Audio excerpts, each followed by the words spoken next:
What's up, guys? This is St0p bringing to you another audio commentary for WCreplays.com. This audio commentary is copyrighted by WCreplays.com 2008, so don't go stealing it. First of all, I want to thank everyone for all of the feedback on my first audio. It's really helped me a lot, and I'm going to try to do a better job in all those things that I didn't do a good job on in this audio.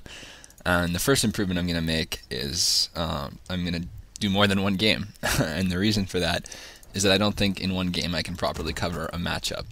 Even Night Elf, the last time I covered Bears on Twisted Meadows, and that's a pretty standard build. But Night Elves can also go Keeper of the Grove second, they can go Beastmaster second, they can go Archers to start, they can go Huntresses to start. So one replay really doesn't help me kind of convey what I want to convey in one audio commentary. So hence, this audio commentary will be on 4 replays, so apologies in advance to everyone who is going to find that boring or doesn't want to listen to the lecture, because that's pretty much what it's going to be. But I think it's going to be pretty informative, so feel free to pause it and watch it in segments or whatever you want to do. But that's what this audio is going to be. Four games long, 4 different Orc players on 4 different levels of play. And the last game is actually going to be me playing, so you get to watch my mistake-filled game. But anyways, get game 1 paused at the 1-minute mark. Fog of War off on Grubby's point of view, and I'm going to talk a little bit about the map and the matchup.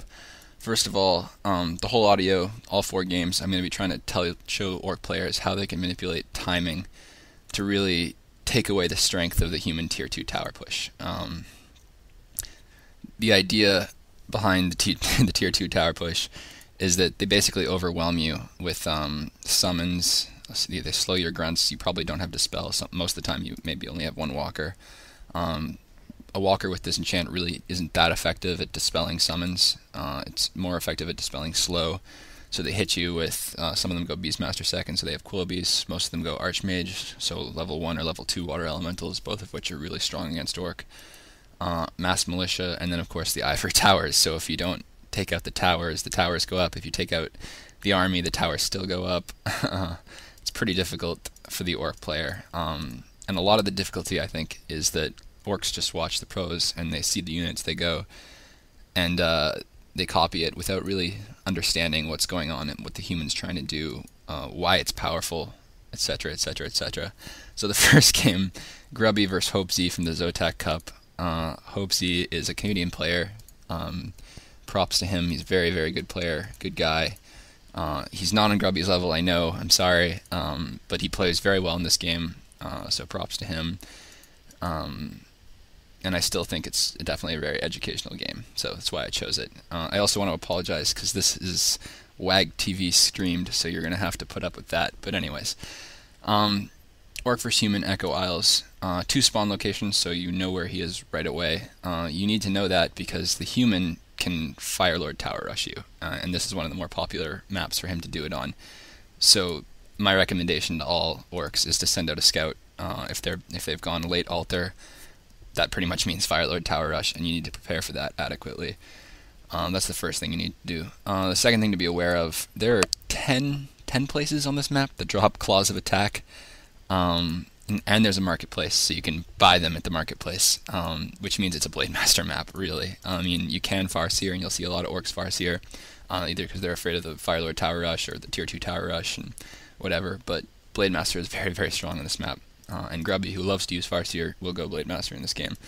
And that's the standard, really, right now. That's the cookie-cutting build for Orc, is Blade Master.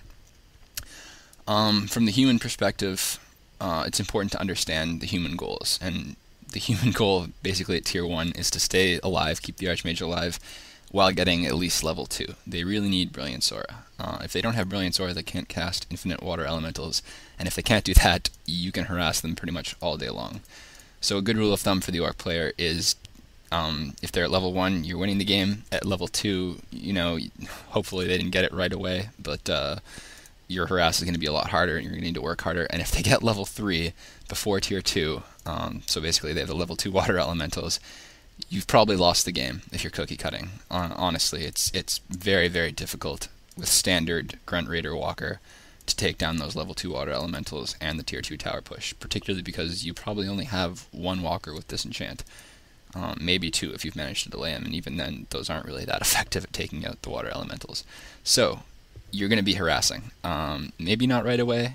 Grubby chooses to creep first and get a clause and get the item and then buy an item, which makes his harass stronger. But do harass. You can't let the human creep freely. That's kind of the tier 1 mentality of the game. Another thing to be aware of about Echo Isles, there's only one shop, which means only one of you is getting the Boots of Speed, and if the Blade Master gets it, you can basically right-click on the Archmage, and it's going to die. I mean, he can hide in his base, and then he's not creeping, or he can risk creeping, and then hopefully you're going to take out a lot of his health, and if you're lucky, you kill him. So you're going to see how that works out.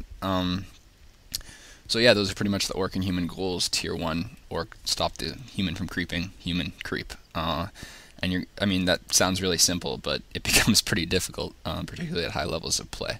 So let's get this game unpaused. You should all be at the 1 minute mark. Grubby's point of view, Fog of War off. If not, you're going to have to pause the commentary. Let's get it unpaused in 3, 2, 1, unpause. Okay, so again, standard build from Grubby and from Hopesy. He hasn't gone with the early lumber mill, as Sky likes to do, but it's not going to really make a huge difference. His tech will be a little bit slower, and he won't be able to use militia as liberally, but he'll have more footmen, which is pretty important on Echo Isles when you want to be doing a lot of creeping, and militia creeping isn't as useful. Looking at Grubby's base, you notice the first burrow is actually pretty far back. Not a big deal because his second burrow is going to be further up. Grubby has issues with human, as he's said a few times, so he experiments a lot with his base build and with his unit choices and all that. But this is a pretty cookie cutter game for him, and you're gonna Orc players, that burrow up front next to the barracks is pretty important, particularly if they Fire Lord Tower Rush. He also goes early Voodoo Lunge. That's not an option if you're going Blade Master, because if they come at you with a Fire Lord Tower Rush or any kind of really quick Tower Rush and your Voodoo Lunge isn't up, you've probably lost the game. It's the only way for you to heal. It dies really quickly. You won't get it up if it's not already up. So if you're going Blade Master, put the Voodoo Lunge up. You'll notice Grubby chooses to creep first. He could straight harass, but he probably wouldn't get a creep kill from Hopesy's camp unless he did some peon blocking. You'll notice the scout peon from the altar. You can use that to block the militia and slow down the human from creeping that, and that'll pretty much guarantee you a forest troll trapper kill. But the way Grubby's doing it, he gets a clause of attack. It's a little lucky, but still it's a good item. You know, worst case scenario, you get a ring of protection.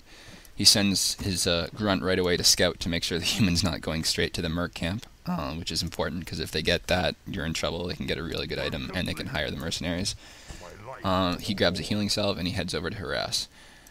Hopesy is probably a little suspicious right now because he hasn't seen the Blade Master, which to him probably means, it could mean Blade Master creeping, or it could mean Farseer.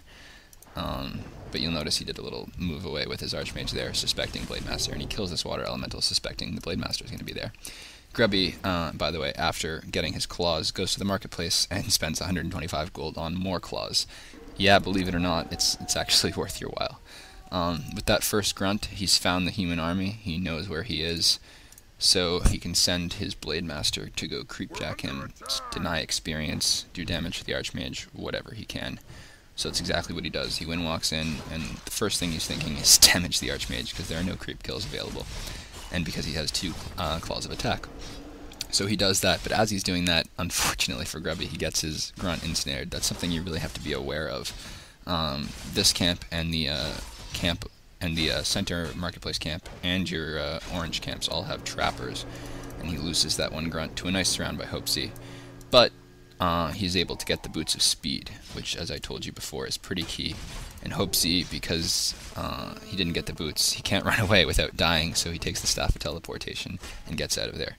Some nice grunt block going off on that footman there, and Grubby's in pretty good shape. He's already got some serious damage done to the Archmage. He's got a footman kill. He's got the Boots of Speed. This is a really good, ideal tier 1 right now for Grubby.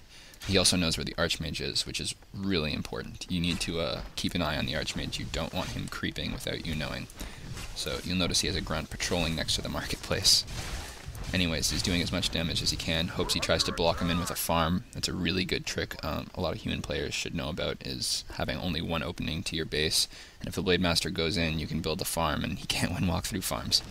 Anyways, so Grubby, finding the Archmage, throws off the grunt blocking and tries